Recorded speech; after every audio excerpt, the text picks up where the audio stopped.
Justice ఆయన, వారు కూడా ఏపీ భవన్కి వచ్చి నిలబడ్డారు యాదిరెడ్డి మృతదేహానికి శ్రద్ధాంజలి ఘటిద్దామని. మేమందరం అక్కడ ఉన్నాం. కానీ ఆనాటి సమైక్య పాలకులు ఆ ఏపీ భవన్ నుంచి ఒక ఉత్తరం ఇచ్చారు, శవాన్ని ఏపీ భవన్ తేవద్దు, అట్నుంచటే విమానాశ్రయానికి పంపండి, లేదా అట్నుంచటే దాన్ని మార్చురీకి పంపేది దానికి పంపించేయండి అని చెప్పి. అంటే మాకెంత ఆవేశం వచ్చింది, ఎంత బాధ కలిగింది. అంటే చివరికి తెలంగాణ కోసం త్యాగం చేసిన యాదిరెడ్డి శవాన్ని తల్లిదండ్రులకు స్వగ్రామానికి కూడా పంపనంత కుట్ర ఆనాటి ఉమ్మడి రాష్ట్రం చేసింది. ఆనాడు ఈ రేవంత్ రెడ్డి ఒక్కడు మాట్లాడితే ఒట్టు, వీళ్ళు మాట్లాడితే ఒట్టు. మేము ఆ రోజు పోరాటాలు చేసినాం. ఆనాడు మా మీద కేసు పెడితే ఢిల్లీ పోలీస్ స్టేషన్లో రాజేందర్ గారి మీద, కేటీఆర్ గారి మీద, వినోదన్న మీద, నా మీద ఢిల్లీ పోలీస్ స్టేషన్లో కేసు అయితే సంవత్సరాల తరబడి తిరిగినాం ఢిల్లీకి మేము కేసులకు, పేషీలకు. ఇది పోరాటం. ఆ యాదిరెడ్డి లాంటి వ్యక్తి పాపం ఆ శవాన్ని తెచ్చి మహేశ్వరం మండలం వారి స్వగ్రామానికి తీసుకుపోయి పాడెలు మోసి మేము ఆ రోజు వారి అంత్యక్రియల్లో పాల్గొన్నటువంటి చరిత్ర. ఎన్ని త్యాగాలు, ఎన్ని పోరాటాలు. అసలు కేసీఆర్ గారు అంటేనే త్యాగం కదా. బహుశా ఈ దేశంలో ఒక కాజ్ కోసం, ఒక సమస్య కోసం ఇన్ని పదవులకు త్యాగాలు చేసిన నాయకుడు ఎవరు ఉన్నారంటే అది ఒక్కడే కేసీఆర్. ఎమ్మెల్యేకు, డిప్యూటీ స్పీకర్కు, 2 సార్లు ఎంపీకి, కేంద్ర మంత్రికి 5 పదవులను 5 సార్లు త్యాగం చేసిన నాయకుడు. సర్పంచ్కి చేయమంటేనే 10 సార్లు ఆలోచించే కాలం ఇది. వార్డు మెంబర్కు రాజీనామా అయినట్టు నేను 5 ఏళ్ళకి గెలిచిన నేను ఎట్లా చేస్తా అంటారు.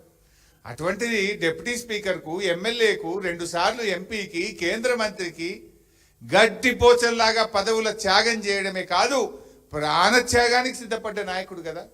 నిమ్స్ ఆసుపత్రిలో ఆయన ఉన్నప్పుడు ఓ రోజు నేను పోయి, డాక్టర్లు వచ్చి నా క్లాస్మేకుడు, మేమందరం అడుంటే మీ ఇష్టం పోయి, ఆయన సోడియం లెవెల్స్ తగ్గుతుంది, క్యాల్ పోతుంది, ఆయన కిడ్నీలు ఫెయిల్ అయిపోతాయి, తర్వాత ఏం చేసినా మనిషి చేయికి రాడు, మనిషి మర్చిపోతున్నాడు, గుర్తుపట్టలేడు, కిడ్నీలు ఫెయిల్ అయిపోతాయని డాక్టర్లు వచ్చి రూమ్లో మా క్లాస్ వీక్తుండ్రు.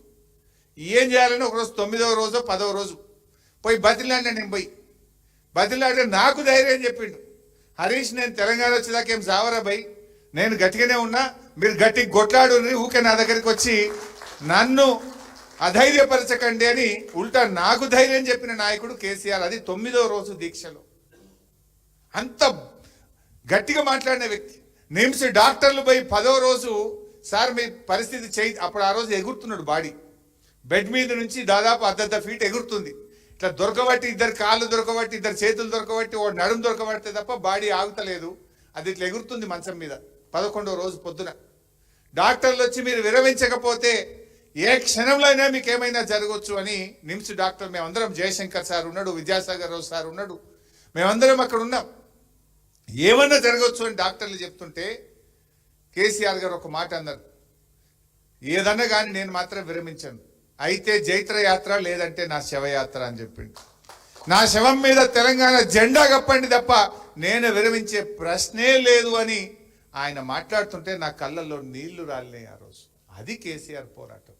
ఎవడో మూర్ఖుడు ఏదో మాట్లాడుతున్నాడు కళ్ళ ముందు, ఆ రోజు మా అందరి ముందు. ఇంకేమో అయిపోతుంది, ఎప్పుడైనా ఏమైనా జరగచ్చు అన్నంత టెన్షన్లో ఉన్నటువంటి రోజు. నా శవం మీద తెలంగాణ జెండా కప్పండి అని మాట్లాడినటువంటి నాయకుడు కేసీఆర్. అది త్యాగం. పదవులే కాదు, ప్రాణ త్యాగానికి కూడా చివరి అంచుల దాకా పోయి వచ్చినటువంటి నాయకుడు. ఇలా కొంతమంది ఆయన అనారోగ్యంగా ఉండడానికి కొంతమంది ఏదో వికృత ఆనందం పొందుతుంటారు. వాస్తవానికి ఆయన ఉద్యమంలో కావచ్చు, ఆమరణ దీక్ష వల్ల కావచ్చు, ఒక 10 ఏళ్ల ఆయుష్ తగ్గించింది. ఆయన ఎప్పుడు కూడా ఆరోగ్యాన్ని లెక్క చేయకుండా రాత్రింబవళ్ళు ఉద్యమంలో కష్టపడ్డాడు. 11 రోజుల దీక్ష వల్ల ఆరోగ్యం కొంత ఎఫెక్ట్ అయింది. కానీ దేవుడి దయ వల్ల, తెలంగాణ ప్రజల ఆశీస్సుల వల్ల ఇవాళ చాలా ఆరోగ్యంగా ఉన్నారు. ఎప్పుడు రావాలో మళ్ళీ అప్పుడు వస్తాడు, తెలంగాణ ప్రజల పక్షాన నిలబడతాడు.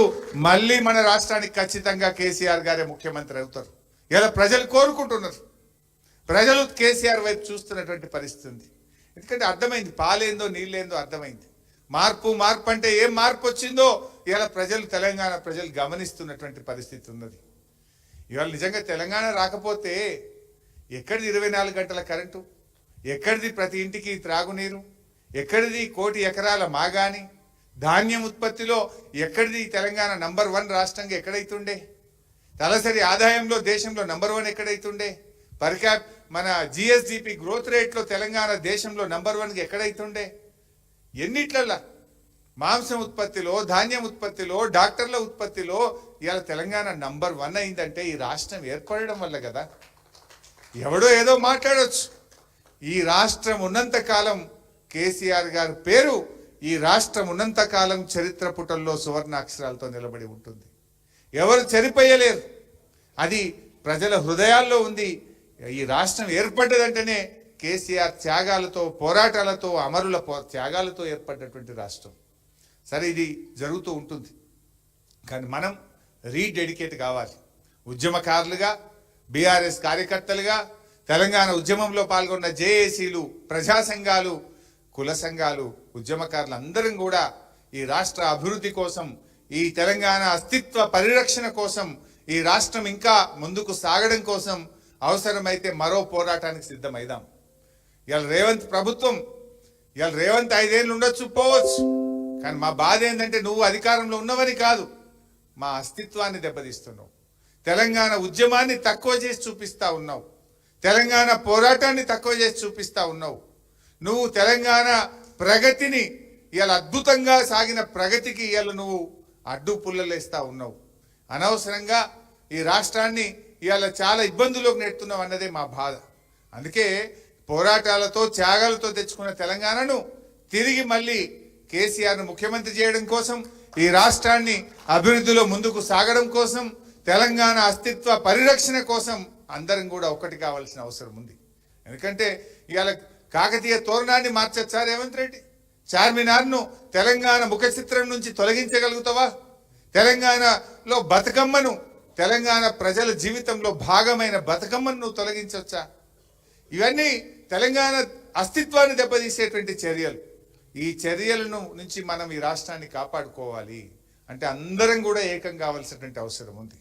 ఎట్లయితే ఆనాడు పోరాటంలో కులాలకు, మతాలకు అతీతంగా, వయసుతో నిమిత్తం లేకుండా, ఉద్యోగాలను లెక్క చేయకుండా ఉద్యోగులు అందరూ కూడా పోరాటం చేసిండ్రు.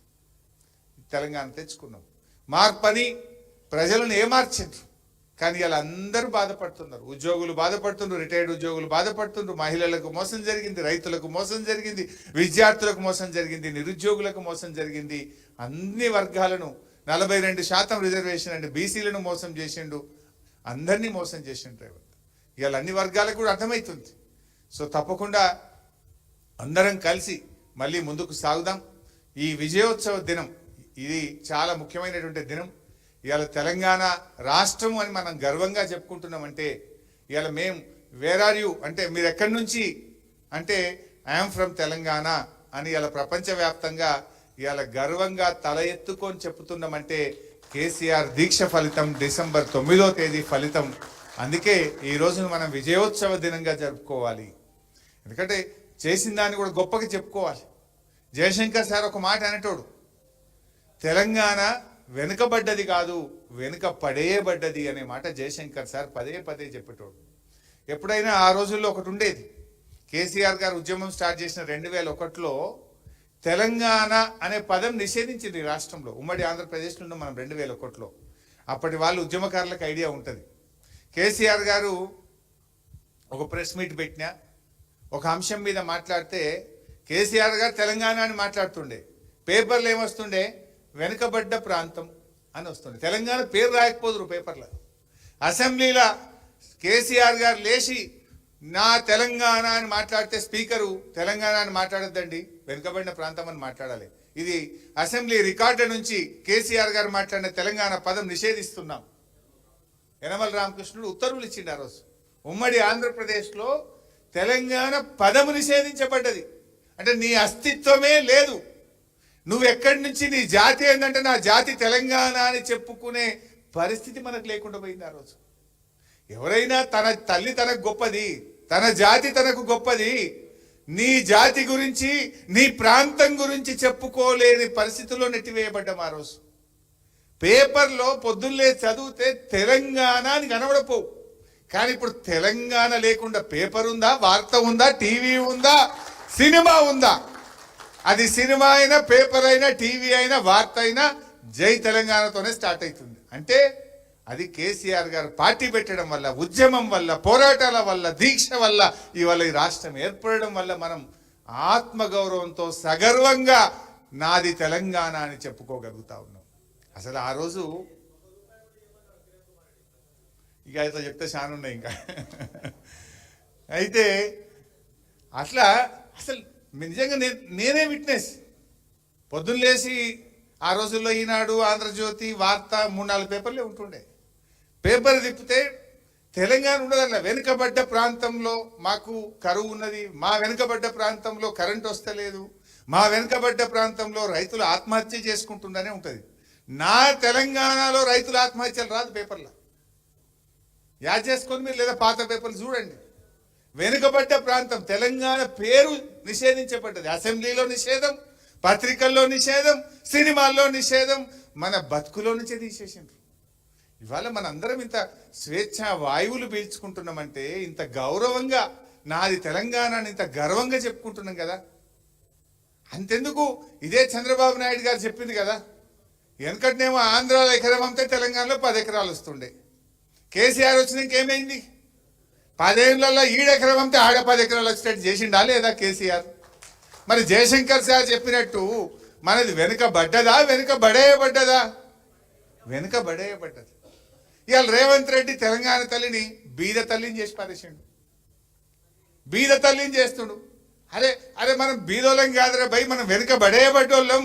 మనం we are rich by all means. తెలంగాణకు ఆ శక్తి ఉన్నది, ఆ సంపన్నం ఉన్నది. అంటే ఆ రోజు తెలంగాణ ద్రోహులో, ఆనాటి సమైక్యాంధ్ర పాలకులో తెలంగాణను వెనుకబడేసిండ్రు.